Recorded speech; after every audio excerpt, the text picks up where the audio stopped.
point of this is just to document what I'm doing throughout the day. So I was just getting ready to start up what I am going to try to accomplish on a Friday.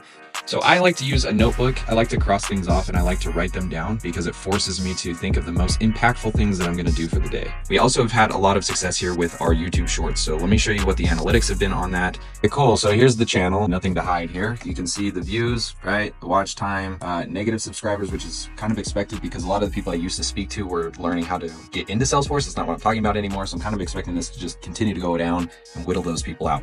But we have a lot of views and we have a lot of watch time. You can see obviously the graph down here of how that has been trending. Obviously with me being out this week, not posting anything, you can expect that dip because there hasn't been anything uploaded. I did upload this yesterday. It's up to 45 views, which doesn't seem like a lot, but it is a lot for me. I mean, I used to post and get 45 views in like a month. So the fact that this has been less than a day and we're at 45 is great. Not awesome on the average viewer time, 2 minutes. Need to continue to figure out ways to make that better and better.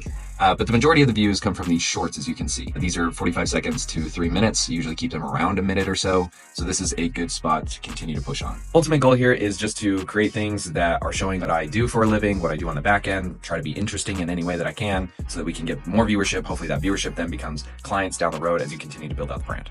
So we have another few things in here. So revise offer is a big one. Big takeaway that I had from obviously the scaling workshop at Alex Ramosi. I'm trying to apply all this stuff so that it doesn't feel like I just went, learned some stuff, felt cool about it, and then didn't do anything. So a huge piece is trying to revise this. So a mix between ChatGPT, reading this book, going back through his course on offer to create something a lot more compelling for what I'm selling to people. The reason I know that's an issue is because when we send people to a landing page from Google Ads or a LinkedIn ad, they obviously view the ad, they click the thing, they go to the landing page, they watch the video, but nobody is looking in from Google Ads specifically. So that means to me that the offer kind of sucks. So we got to fix that to make that way more compelling. Next one we have down here is create that landing page. So just going to revise that to be better with the offer. Script new ads to run on LinkedIn. Those seem to be working for us at the moment. And then active here so you don't know who I'm talking about. Have a team seek about a client that we need to talk to later this afternoon. It's a good meeting, but we haven't talked with them in a while. So we just need to get back on the same page about what it is that we need to discuss. So there's a few ways to do this. The way that I've liked doing it is if you go to Google and you search for a term,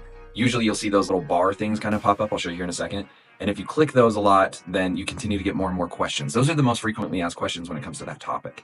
So what I've been liking to do is go do that. And then I know that that's relevant for people that are looking up that term. So as you know, there's a couple ways to do this. You can just type in automating Salesforce, and then there's stuff here that's going to show you like some other suggested searches. But I like to go like this. Can I add stuff that pops up first? And then I'm trying to look at the screen and my phone at the same time. People ask. So right here, this thing's what I'm talking about. And then if I click these, right, now all of a sudden I got like 5. If I click this again, now I got like whatever, 10. And if I do this again, more. So it keeps adding onto it if you click into them. But these are the most common things people are searching. So this is a good indicator of what you could create content on. So there's a couple ways that I'll do this content. What I try to do first is not to duplicate my efforts. So if I already am taking some type of client call for the day, what I'll do is actually just put this camera up, put it in the background. As you've probably watched any of the shorts, I usually don't include their voice. It's just me talking and answering a question. So it doesn't involve the client and permissions and all this stuff, and nobody knows who they are anyways. And what that does is it allows me to act a lot more natural because I'm focused on the call and talking to an actual person, and I don't have to redo the questions. These are gonna be questions that come up, right? It's a real life person asking me real life questions. And so that's like an easy way that I've been finding to just create content. And instead of create, what I want to call out there is it's not even called like create, it's called just documenting, right? And one thing I keep seeing between everybody that's good at this is don't try to create, because when you think of create, you're thinking of how do I come up with this brand new idea and it's all creative and all this stuff. Instead of doing that, just document what you're already doing. And that's kind of the purpose of pushing me to do these videos every day, is because I am just going through my workday, which is fairly interesting. And I want to document that journey. So documenting is kind of a word I would use for that. So this looks like you get in here, you edit this clip, you have this timeline down here, you get the captions, you do the zooms, you do the stickers. Honestly, it's kind of fun learning for the first time, but it's not something I want to stick with the long term. Main reason I don't want to stick with it the long term is somebody could do this way better than me, and they can make it look way nicer in way less time, so it's worth it for me to pay somebody.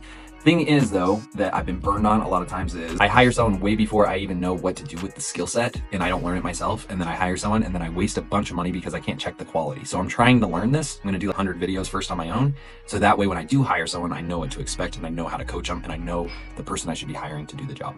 Okay, so I'm done. So here's the fun part. You export this thing, you did all this freaking work, and then you don't even know if it's actually going to do anything. This thing might get 4 views. So that's the fun part. Exporting almost complete. From there, I pull up somebody that is in business. So it doesn't really matter who. We're going to use Alex Hormozy for this since I've mentioned his name a couple times, but it could be anybody. Gary Vee, Grant Cardone, Brandon Cart, like anybody in the space, right? And the reason I do that is because they're talking about business. So then I look at their shorts. Then I click on popular. And then from here, I look at their most best performing ones, and I look at the title, and I look at the thumbnail, and I try to see what I can redo on my side to get some similar results. This is now published. So now you just sit here and you refresh a million times for the next 24 hours and see if this actually worked. And if it doesn't, you cry. So something I'll do throughout the day that I'm trying to learn this skill a lot right now, as you're seeing in this episode with content, is I'm actually spending a lot of time watching what I want it to feel like and what I want to replicate. So looks like Gary Vee actually just came back with Daily Vee. That was like 10 years ago. I don't know if anybody watched it, but it was really good for the sense of I liked how he took just his daily business life and then turns that into somewhat of an entertaining take.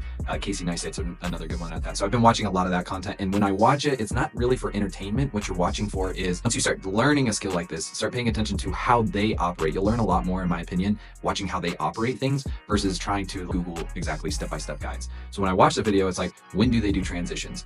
What do they focus on? What do they add to their B-roll? What kind of fonts do they use? When do they do a voiceover? When do they actually have live to action?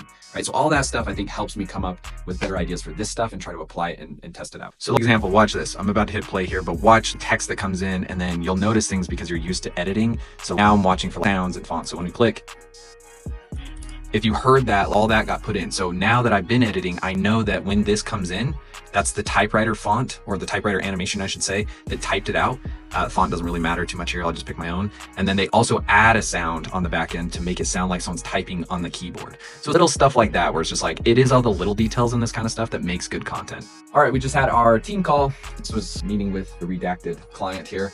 We just have a interesting situation with one of our clients. Not getting too specific on it, but basically somebody that we're working with, we've attempted to implement a few things. Salesforce in general is just very new to them. So it's a lot of process change in general. And so it's been difficult over the last year or so to basically have them take the baton from us after we implement something. And so it's kind of feeling like it's a money pit for them. And so I think what we just synced up on as a team is how we want to word that going into this meeting. We basically want to take off the business hat, if you will, and put more on the friend hat, and just call it a spade when we go into this, and just basically say, hey, we've attempted this a few different times. We've added training, we've added all these things. We don't want to keep charging you and making you feel like you're getting ripped off by any means. So how do we want to proceed here? What is your preference?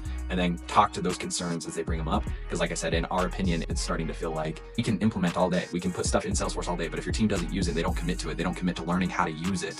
It's all for naught anyway. So it's adding more and more money to you. So good productive meeting. Talked about the main things in that roles that people are going to take, what we want to ultimately say. We'll have our Slack messaging up so that way we can talk to one another along the way during the call so that we know who needs to jump in. And then we elected one leader who's going to speak, and then they're going to call us out if they want our opinion on the call. So that way it goes very smoothly. There's no contention. Nobody jumps in prematurely. So that's what I like to do in those calls if we're having a situation like this, just so that we can control the controllable, essentially. All right, just got off that call. It went okay. I think we got aligned. We had our roles set out, like I said. Those went good. And it took a little bit of a turn that we weren't expecting, I guess, with the clients, and their expectation was, always, this is what it reminds me of. Every single time that this stuff happens, what ends up being the issue is freaking communication. So every single time, again, over communicating is really just the key. If you could just over communicate with everything you do, just give them these baby steps every single time between both parties, them and us. It has to be a partnership. If you could just do that, you'd avoid 99% of the problems. It's always communication that seems to be the issue, which was the issue this time. So here's a little second of, I guess, my thoughts on how I handle issues like this and what I felt was successful in this call. So got in there, it was a communication problem, as you just heard. So kind of what I do, I've spent a lot of time in people-facing roles. So what I did, my first job ever was working at the movie theater. I worked at the Megaplex. I was the box office guy, is what the title was called, the guy that sells you the tickets. And you got awarded for how you treated mystery shoppers that they would talk about. So people would come in, they would judge you on your performance. If you asked them all the right things, you were friendly, you were polite, and you got judged on that. So my very first job was that. The second job I took was a sales job at a cell phone accessory store at the mall. And then that was when I was 18. When I was 18 to 20, I went on an LDS mission. So literally 2 years of my life, you live like a monk. If you don't know anything about it, feel free to look it up. But you live basically 2 years like a monk. No phone, no cell phone, no internet, no nothing. And you literally go out every single day from 6 to 10:30 at night is your schedule. And you talk to people about Jesus. So literally, I talked with everybody. So that was helpful. And then I came back and I got another sales job at Verizon Wireless. And then I got another customer service job at an electrician company in their call center. And then I worked at Jet.com in their customer center. And then I worked at a company called Podium, and I was a Salesforce admin. I had to deal with sales reps all the time, and I had to deal with marketing all the time, and I had to deal with C-suite people. So people had more power and authority over me. And then I went into Divvy and did the same thing. I was a senior Salesforce admin. Then I went to Health Equity, and then I was that role again. And then I went to Vercel, and I was that role again. And now I'm running a business. So all of that to basically just say the entire time that I've been working, my entire life, it has just basically been customer service. So I feel like I'm pretty good at it. I've been doing this since I was 16. I'm turning 31 this year, so it's been a lot of practice. So that was super helpful, right? I did all that my whole life, and makes it a little bit easier for me to meet people, I guess, at this point. Literally 2 years of only my life of just talking to, I'm not kidding you, every single person that we saw on the mission. Like, they were across the street, I went across the street and talked to them. We knocked doors all day. It was just straight outbound for 2 years. So I have a pretty good idea on reading emotions and reading people and seeing how they're reacting. I feel like I'm decent at that now.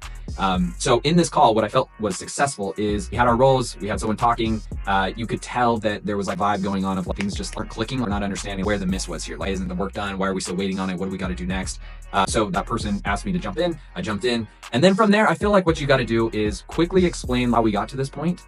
And then I made sure to have my camera on, and then be super smiley. Something that I learned at the Alex Hormozi event this last weekend in Vegas was like, a lot of the time the CEOs will get in and they'll look on his face. That's what I do a lot. It's like this business face where you're thinking and you're serious, but that comes across friendly, not welcoming, maybe intimidating to some people. So you get in, you smile, you have a big grin on your face, you laugh at some of the things that make some light humor of it.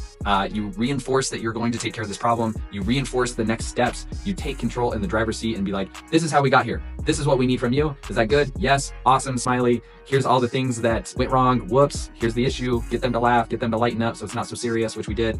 And then it was like, awesome. We're going to take care of this ASAP, and we're going to do these things next for you. And this is how we're going to solve that thing for you. And here's the next steps. You can expect us to send you an email, and then we're going to give you an ETA. And then the next time we talk to you, it's going to be us demoing what we said we would do.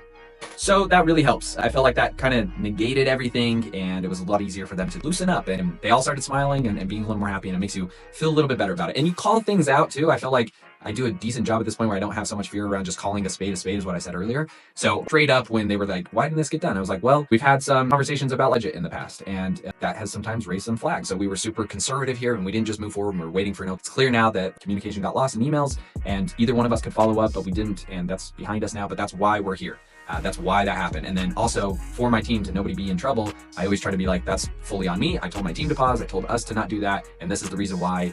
So thanks for clarifying. I will make sure that we don't do that moving forward, and we'll do it this way. So it just sets the tone, and it makes it a lot easier. So I felt like that's what made that successful. Now, what's going to make them happier at this point, obviously, is just getting it done as quickly as we can now that they've approved it, and then basically demoing it, having as flawless of a demo as you possibly can. So just, we're going to test a lot before we go into that meeting. And then once we're in that meeting, we're going to make sure that everything is working the way that they expect, and then get final sign off and be good with it. These people are also located on the East Coast, so not super committed on this yet, but I am moving to New York here soon, so I might also throw that out there. I don't know exactly what city they're in, if they're close to New York or not. If they are, it's a good idea to like kind of get foot in the door over there as well. Customer service again, bring them out to dinner, that kind of thing, just so that all reputation is good. We're on good standing ground with them, and they're well taken care of. So that's what I think made this successful on that call. All right, unfortunately, I have a dentist appointment that's going to be coming up here at 2 o'clock, so I don't have much time. So it kind of just shows a little bit of like the day can kind of get away, not like purposefully that this happens. You'll write stuff down, and then things like this you just got to kind of assess through, for me, what I'd like to assess like the impact, right? Like if this client isn't happy, if they don't know what they're doing on the call, that's going to make us look bad. That's going to make the product look bad. That's going to make the reputation bad.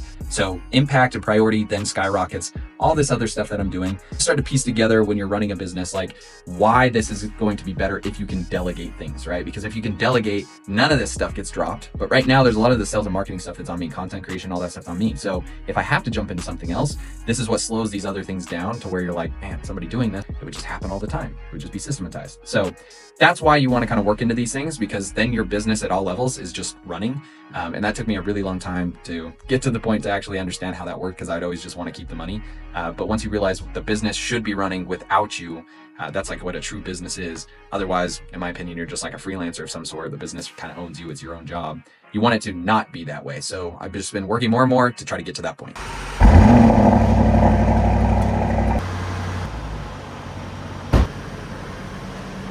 I'm back. Day is pretty much wrapped up at this point. So what I'm going to do next is just catch up on some Slack, some emails that came through while I was out for the last hour or so, and then just get the rest of this content out. Honestly, there'll be some stuff maybe tomorrow morning that I get up and do on Saturday. I don't do any of this kind of content on the weekends, try to save those for myself. So Saturday, I'll pick up on some of the missing pieces in the morning, some stuff with the offer that I wanted to get to that I didn't really get to dive into today, just with everything that came up. So I'm going to focus on that tomorrow morning.